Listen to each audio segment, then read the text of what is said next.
आप में से बहुत से दोस्तों ने अक्सर मुझसे पूछा है और आपके दिमाग में भी ये सवाल जरूर होगा कि क्यूआर कोड और बार कोड्स में क्या फर्क है और ये क्या है, कैसे काम करते हैं। तो दोस्तों ये वीडियो देखते रहिए। आज इस वीडियो में मैं आपको इसी के बारे में बताने वाला हूं। अस्सलाम वालेकुम दोस्तों, मेरा नाम है काशिफ और आप देख रहे हैं टेक इन्फो एडीयू।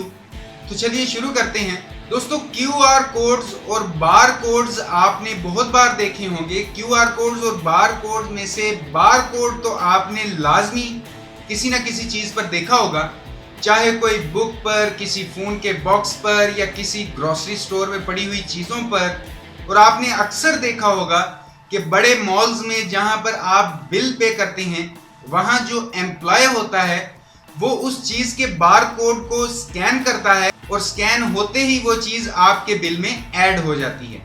इसके अलावा आपने क्यूआर कोड्स भी देखे होंगे जो चौरस शेप में होते हैं, लेकिन बार कोड लंबाई में होता है और उन पर आपको लंबी लंबी वर्टिकल लाइंस लगी हुई नजर आती हैं।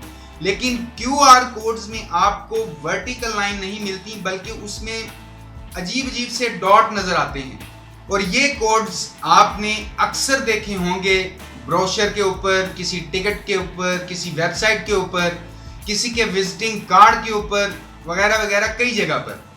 जहां आपको कोई इंफॉर्मेशन शेयर करनी होती है किसी के साथ, तो वहां आपको इस तरह के क्यूआर कोड्स आसानी से मिल जाते हैं। अब दोस्तों क्यूआर कोड्स का पूरा नाम देखें तो इसका पूरा नाम होता है क्विक रिस्पॉन्स कोड। अब दोस्तों हम देखते हैं कि ये कोड्स काम कैसे करते हैं और इनसे आपको फायदा क्या होता है। अब सबसे पहली बात करते हैं बार कोड्स की। तो दोस्तों ये तो लंबाई में होता है और इसमें न्यूमेरिकल इंफॉर्मेशन होती है और बहुत छोटी इंफॉर्मेशन इसमें आप स्टोर कर सकते हैं। और जब बार कोड में न्यूमेरिक इंफॉर्मेशन स्टोर कर दी जाए तो इसे एक बार कोड स्कैनर की मदद से बहुत ही आसानी के साथ रीड किया जा सकता है। इसका फायदा ये होता है कि आपको मैनुअली कुछ भी लिखने की या स्टोर करने की जरूरत नहीं पड़ती।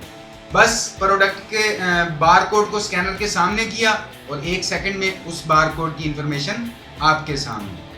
अब दोस्तों बात करते हैं कि ये स्कैनर या बार कोड रीडर काम कैसे करते हैं। तो जैसे कि मैंने आपको पहले बताया कि बार कोड में न्यूमेरिक कोड मतलब न्यूमेरिक नंबर्स स्टोर होते हैं। तो यहाँ पर 0 से 9 तक कोई भी नंबर हो सकता है और हर एक नंबर के लिए बार कोड की 7 लाइंस को हम इस्तेमाल करते हैं। अब इन 7 लाइनों में कुछ ब्लैक लाइंस हैं, कुछ वाइट हैं और हर नंबर के लिए एक अलग लाइन है।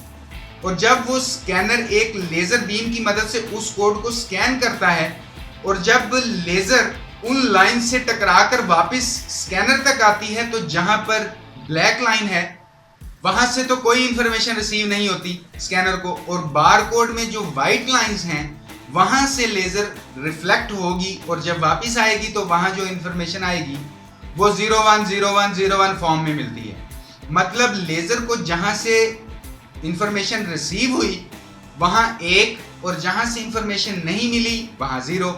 तो ऐसे में जब उस 7 लाइनों पर डिवाइड किया जाता है वो डाटे को, तो पता चल जाता है कि पहला नंबर कौन सा है, दूसरा कौन सा है और तीसरा कौन सा है। और फाइनली रिजल्ट हमें मिल जाता है और हम उसे पढ़ पाते हैं। कुछ साल पहले दोस्तों बार कोड रीडर को रीड करने के लिए एक बहुत बड़े बल्ब का इस्तेमाल किया जाता था, लेकिन अब तो आपने देखा होगा कि छोटा सा स्कैनर होता है जिसमें एक लेजर बीम होती है और आप सिंपली प्रोडक्ट के बार कोड के सामने करते हैं तो आपको इंफॉर्मेशन मिल जाती है।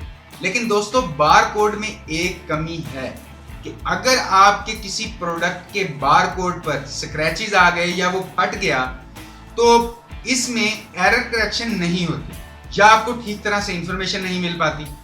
और दूसरी कमी कि जो इंफॉर्मेशन इस कोड में हम स्टोर करते हैं वो बहुत थोड़ी सी होती है।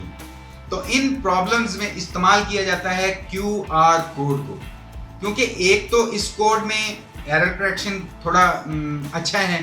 तो ऐसे में अगर क्यूआर कोड खराब भी हो जाए या स्क्रैचेस वगैरह भी आ जाएं तो आप काफ़ी हद तक उस सारी इंफॉर्मेशन को रिकवर कर सकते हैं जो उसमें स्टोर है। इसके अलावा आप इसमें इंफॉर्मेशन काफ़ी ज़्यादा स्टोर कर सकते हैं। क्यूआर कोड में भी डाटा स्टोर होने का बारकोड तरह का ही तरीका है।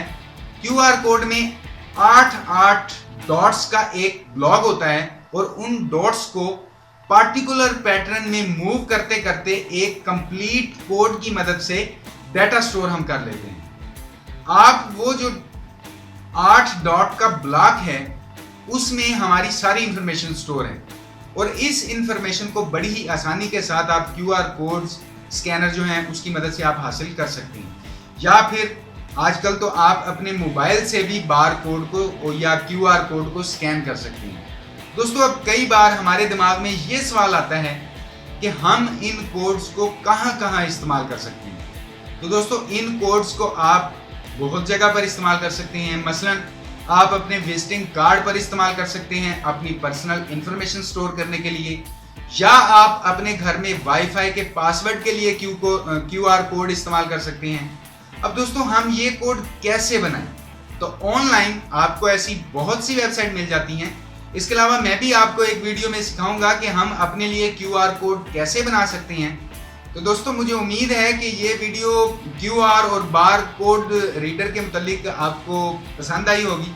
और अगर आपका कोई भी सवाल हो या राय हो तो वीडियो के नीचे कमेंट जरूर कीजिएगा।